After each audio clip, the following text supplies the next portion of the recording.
I would like to understand your feelings toward people who fear the supernatural, ghosts, spirits, and other intangible forces beyond the veil. Do you share this fear? The idea that mainstream horror is in a pretty sorry state is no real revelation. I don't think anyone would argue if I say that the majority of horror films released these days aren't going to make you hide under the covers and hope you live to see the morning, nor are they going to keep you up well into the night pondering their deeper implications. And while this is a shame for connoisseurs of the genre, it is to some extent understandable, because true, successful horror is, well, horrifying. The best examples of horror remind you, often against your will, of your limitations, vulnerabilities, and insecurities. Things people rarely want to be reminded of, and studios and publishers are only too happy to oblige, pumping out low-effort, high-concept tripe in between spin-offs, sequels, and remakes that rarely, if ever, stimulate the imagination and explore real fear. In video games, I find that this is even more often the case. There are some notable exceptions, of course, but in general it's far easier and far more lucrative for developers to explore a single aspect of horror, mystery, suspense, or even simply fear, or to create an entirely different experience altogether than it is to craft an experience that does it all and subsequently sticks with you long after you put the controller down. Which is why it's important to talk about titles that manage to slip under most people's radar. Fatal Frame is a series that's never really sold remarkably well, but over the years has developed a bit of a cult following, because while it's typically thought of as a Resident Evil or Silent Hill clone, with the scares being of the supernatural variety rather than biological or psychological, it's so much more than that. Not only does it have its fantastic concept, spooky locations populated by ghosts that can only be fought with a camera, but it has atmosphere, gameplay, and storytelling all its own that give it the capacity to be far scarier than what the now officially dead Silent Hill has become, and whatever is going on with Resident Evil, but it's never really achieved that.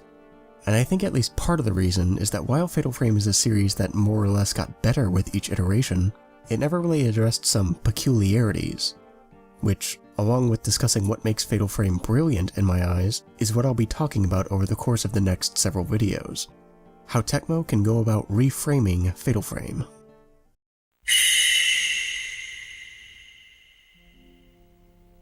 Critical discussion of horror games will almost always mention the game's atmosphere, whether or not it's good and what kind of feeling it evokes in the player, which, depending on the critic, can be anything from creepy to tense to uncanny to terrifying. But more important than what it means, or arguably even the effect it has on the player, is how the game actually achieves it, which is very rarely discussed. There's a lot that goes into creating an effective horror atmosphere, and Fatal Frame is no exception. One of the tragically overlooked and truly unique elements of atmosphere that Fatal Frame utilizes extremely well is, perhaps appropriately, the camera. It's easy to see the influence from Resident Evil, with its fixed angles serving to disorient and disempower the player, but there's an important distinction to make here. Where Resident Evil uses exclusively static camera angles, Fatal Frame is much more filmic in its presentation. The game uses both static camera angles to draw the player's eye, and very slow-moving ones to track the player, and these are remarkably effective at building tension and unease. Shots that linger from the ends of long hallways, for example, or those that follow the player from the corner of a room convey an eerie sense of being watched that actually makes sense in the context of the game, which is absolutely brilliant and something I'd love to see more games attempt. Also unique to Fatal Frame is the setting, a traditional Japanese-style home, which is in quite the state when we happen upon it. And while the creepy old decaying mansion is a common element of horror, to be fair, it's common because it's effective.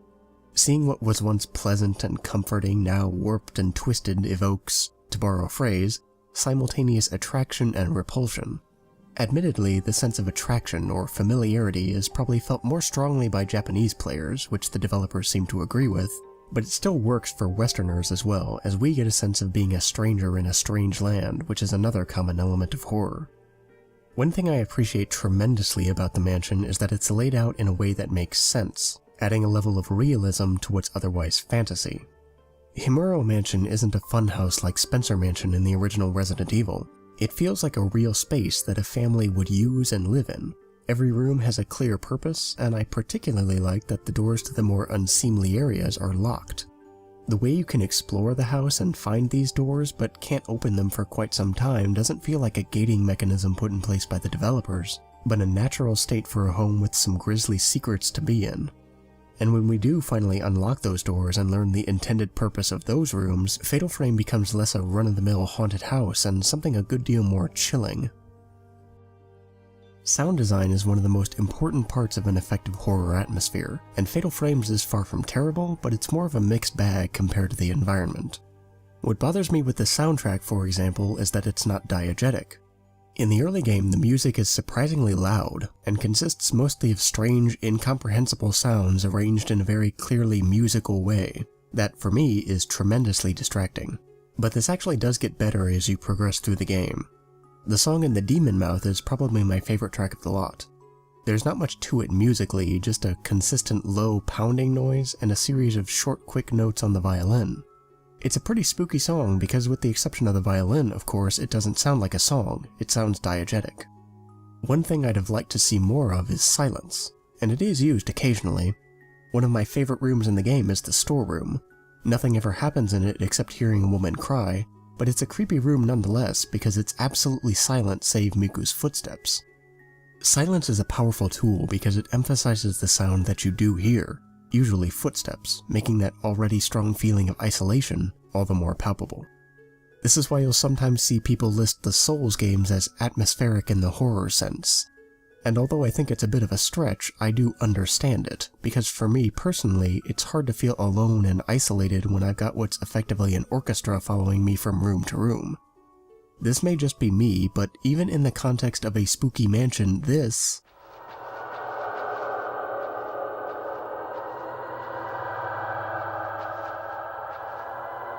is very clearly a song, and to me, sounds just like I really feel like I'm there! Speaking of footsteps though, the ambient noise in Fatal Frame is much better. Simple sounds like Miku's footsteps on the creaky floors or sounds like crickets are always good, and sometimes you'll hear eerie things like chanting, garbled playback from a tape recorder, whispering, or knocking. It's so good, in fact, that I'd really like to see the sound tied to the ghosts more effectively, and this is one of my main gripes with the series. The problem is that the game initially establishes that you can't see the ghost without the camera. This camera has the power to expose things the normal eye can't see. The developers explicitly say that this was the intent. Makoto Shibata says, "I wanted the kind of system where you couldn't defeat what you couldn't see." It seems to be the consensus of players as well. Oh god. It's a long. no. Nope. This is So, nope. oh, no. no. The premise of this game is you can only see the ghosts through this viewfinder This is thing. when it got scary and Critics also seem to be under this impression, Fatal Frame does this with the invisibility of the ghosts. and it's even the way it works on the Fatal Frame subreddit. However, this isn't the way it actually works in the game. The ghosts are visible to everyone in the game, regardless of whether or not they have the camera. Mafuyu and Miku both have no problem seeing passive ghosts, and while they do have a spiritual power, and this is presumably why they can see them, even Yai, who may or may not be connected to this spiritual power, is clearly tracking the spirits. The game isn't consistent with this conceit of only being able to see the ghosts with the camera. I mean, if everyone's psychic, what's the point of having the camera anyway? This could, however, largely be fixed through the sound design. Get rid of the camera grabbing for passive ghosts and the cutscenes that usually introduce combat ghosts, and instead have all of the ghosts make a sound. Not a super loud jump scare sound or heartbeat as they do now, but things like footsteps, a swishing kimono, plucking on a koto, chanting, or something that fits with the theme of the ghost, and then make the player find it on his or her own with the camera. This would add a great deal more tension to every single encounter. I mean, look at this. Oh, poopsicle. Oh, they're in the room with you. Oh, they're in the room with you. Oh, no. fucking kill him. Behind Kill you. them all. Look behind you. Unfortunately, there isn't anything in the room with them, but it would be incredible if there were. Plus, people always tell stories about hearing disembodied sounds, right? Footsteps, voices, that's genuinely spooky. In fact, this is exactly how the very first ghost in the game is introduced. It makes a sound, and then Mafuyu has to find it with the camera. Ogata's ghost does much the same thing. The thing is though that these are both cutscenes, and they set a genuinely spooky precedent that the actual game just doesn't follow up on, which is a shame. In a similar sound-related vein, it's also worth mentioning the voice acting, which might well be some of the worst I have ever heard. The same ones who told us where it was also warned us not to come here, which was quite disconcerting. I honestly cannot tell whether or not it's intentional. At one point I thought it was trying to go for the B-movie aesthetic, but reading through the developer interviews they seem genuinely invested in crafting a spooky atmosphere, which works more often than not, and which the laughable voice acting very nearly ruins. Munakata, for example, sounds bored out of his mind. I came to research the Himuro family's secret ritual. And Takamine's tapes are an absolute chore to listen to.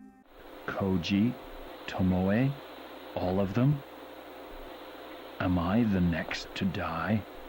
Suffice it to say that I'd have much preferred a Japanese voice track.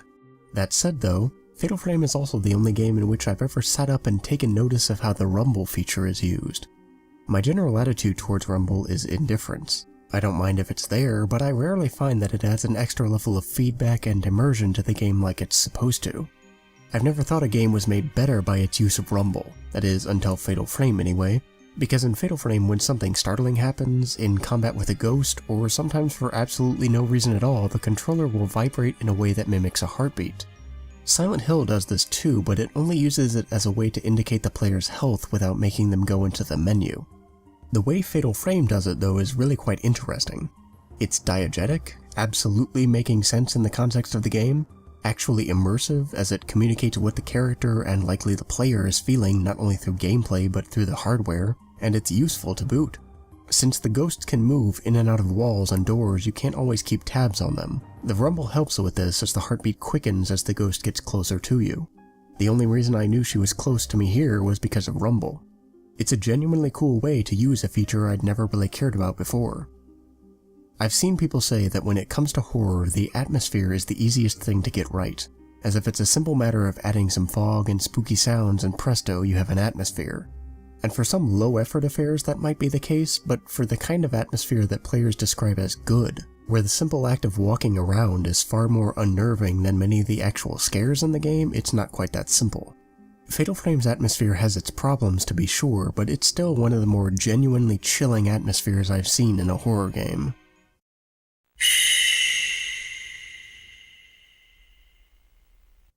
The main draw of Fatal Frame is, of course, fighting ghosts by taking pictures of them.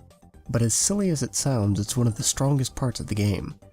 On the core gameplay level, the combat is actually pretty satisfying because it manages to keep things interesting. Every ghost has its own attack pattern which you need to familiarize yourself with. Boss ghosts have special attacks that usually target the environment rather than the player, making it super dark, for example, or causing earthquakes which mess up your aiming. And the several ghosts that you fight more than once, you fight in different locations each time, making every encounter unique. On the porch here, for example, the blind ghost isn't so bad to fight, but she's an absolute nightmare here in the extremely cramped mask room.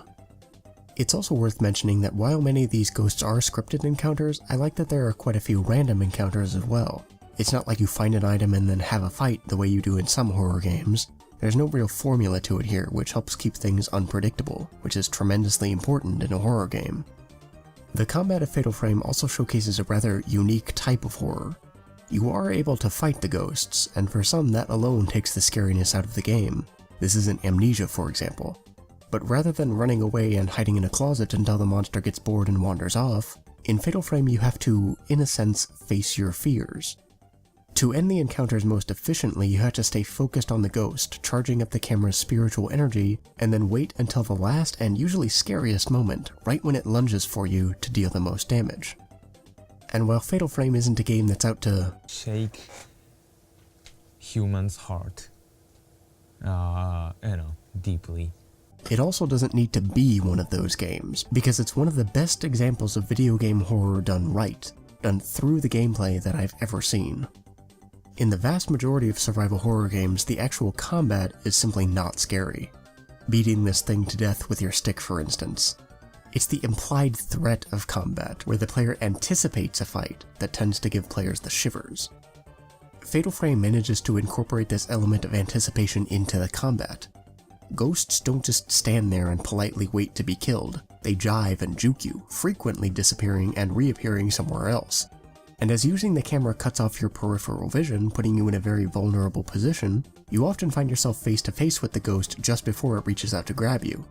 It creates scenarios where you're backpedaling, desperately fumbling with the slow, unwieldy controls, trying to keep the erratically moving ghost in your very narrow field of view, only to have it disappear on you. It's genuinely nerve-wracking stuff. But while the realism of the environmental design and the element of anticipation in the combat work so well, it makes the occasional lack of contextualization when it comes to mechanics quite jarring. For example, why are boxes of film for this decades-old camera scattered around the mansion? To be fair, they do try to contextualize this, saying that Mafuyu must have left one of the first boxes you get there, and that's really great. But what about this one? Did he leave that there too? Perhaps it would make more sense if we were to start with a finite amount of shots that replenishes at save points and between chapters. This is easy to lampshade as well because, I mean, it's a supernatural camera. And we can also just get film from the save point cameras somehow anyway. The fixed number of shots could also tie into the chosen difficulty level. The higher the difficulty, the fewer shots you get. This way it wouldn't just be buffing ghost HP and damage on higher difficulties, but encouraging players to use the mechanics efficiently, which is what higher difficulties should be about. Also, imagine if you didn't have the shots to actually kill a ghost. Imagine how that would change the game. I've never had to just run away from a ghost, and I think that's kind of a shame. But by far the biggest problem with the original Fatal Frame for me is the upgrade system, because it forces a number of concessions from the game that seem at odds with the overall aesthetic or tone. Damage, combos, zero shots, special shots, points, and high scores aren't scary. The number of points that last shot earned you ought to be the last thing on your mind in a horror game. Not to mention, of course, that not one of these elements is contextualized in the narrative. How does Miku know how much damage she's doing to the ghost? Why do the ghosts have life bars? Why is spiritual energy tallied in points? How exactly does Miku upgrade a decades-old supernatural camera?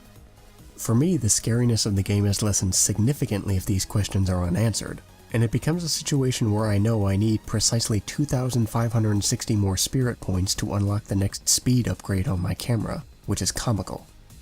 Fatal Frame's upgrade system is quite possibly the most baffling thing in the game, and it didn't need to be. It could work the way it says it does in the tutorial, that the camera's power increases as you defeat ghosts. That's fine, but the player should have no control over this, because how could they? Miku didn't make the camera, she knows that it exercises spirits, but only from using it. She has no idea how it actually works, so how is she able to modify it? Ultimately, I think Fatal Frame's mechanics are the game's strongest and simultaneously weakest element, and that's not even really being fair. Like I said, the fact that anticipation is integrated into the combat so well puts it leagues above almost every other survival horror game I've played. But I also can't ignore that some of Fatal Frame's mechanics are just a bit too arcadey to really be scary.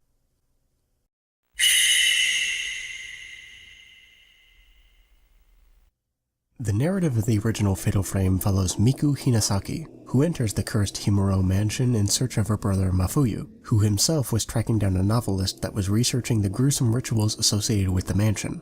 The most important one being the strangling ritual, which was intended to keep the Hell Gate underneath the mansion closed and protect the region from the malice. As with every other Fatal Frame game, by the time our protagonist arrives, the worst has already happened.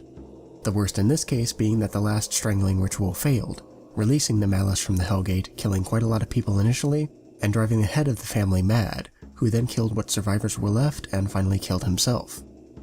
The malice further attached itself to the spirit of Kyrie, the one chosen to perform the strangling ritual, and twisted it into a vengeful spirit determined to make others experience the pain and suffering she had to endure.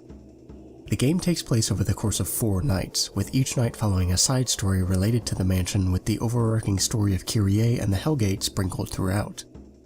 The story is largely told through notes, tapes, and cutscenes, which is fine. The environmental storytelling, however, leaves a lot to be desired.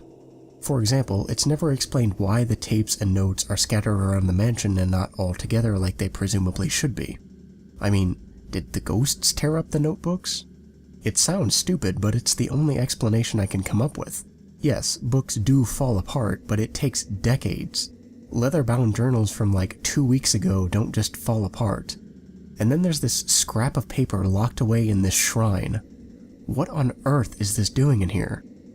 I understand that the player needs breadcrumbs, of course, and that we're supposed to be piecing together a mystery, but when things just stop making sense and are no longer grounded in reality for the sake of those breadcrumbs, it takes me out of the experience.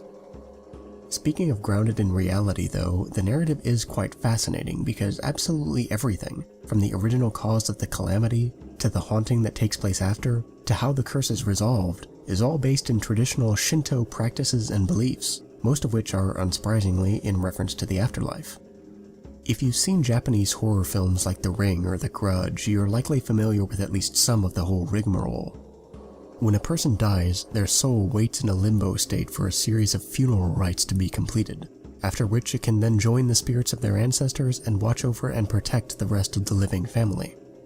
However, if a person dies suddenly, if the rites aren't performed, or if the person is affected by powerful emotions upon death, the spirit becomes what we call a ghost, which is then trapped between the spirit world and the physical world, haunting it until those rites are performed or its emotional conflict is resolved. Fatal Frame follows this structure almost to a T. Himuro Mansion's haunting is a result of Kyrie's tumultuous emotional state upon death. She not only had feelings for her lover, but was dealing with the subsequent guilt at involving and unintentionally getting him killed, while also harboring a noble sense of duty to see the strangling ritual through. The haunting is ultimately resolved by actions drawing on another set of traditional beliefs, those surrounding mirrors.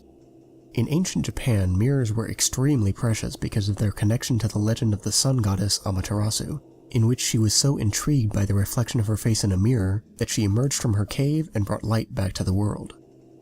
Today, small circular mirrors are extremely common in Shinto shrines and are usually placed at the entrance to the most sacred part of the shrine, and are sometimes angled in such a way that they reflect the worshippers. This is largely because mirrors are considered to be a source of honesty, able to reflect without bias the true nature of a person or object placed before it. This is why in Fatal Frame the Holy Mirror destroys the corrupt, vengeful aspect of Kyrie and reflects the heartbroken but resolute aspect. This also ties into a scene near the end of the game where we discover that the mirror inside the camera is a piece of the Holy Mirror, which explains why the camera is able to see and defeat the ghosts. It's a really clever way to contextualize just about everything, which I genuinely appreciate. What's also interesting about the original Fatal Frame is how quintessentially Japanese it manages to be, while also carrying a distinctly gothic flavor. We have all the tropes. The creepy old decaying mansion with trapdoors and secret rooms as a setting, as seen in works like The Fall of the House of Usher and The House of Seven Gables. A fascination with power dynamics and violence, usually toward women, which manifests in Fatal Frame in the absolutely brutal rituals, respectively quartering and blinding the poor girls chosen for them, and most significantly in Fatal Frame, disrupting our sense of time. Specifically, what's present and what's past. Fatal Frame is absolutely full of this. We have young, modern Japanese teens exploring decaying ruins from ancient Japan, a focus on modern technology with flashlights, tapes, and of course cameras, but notably a camera that's a few decades old. The stories all being told through notes and tapes, both traces of the past, but also the correlation menu speaks to our use of the scientific method and our ability to draw conclusions based on evidence rather than beliefs, unlike those who came before us. The enemies, of course, being ghosts, things out of the past manifesting in the present, as well as the mansion literally warping time at points. All of which culminates in Mafuyu's very bizarre, unreasonable, and most importantly, irrational end. Miku, I must stay. What are you saying? I think I can help her.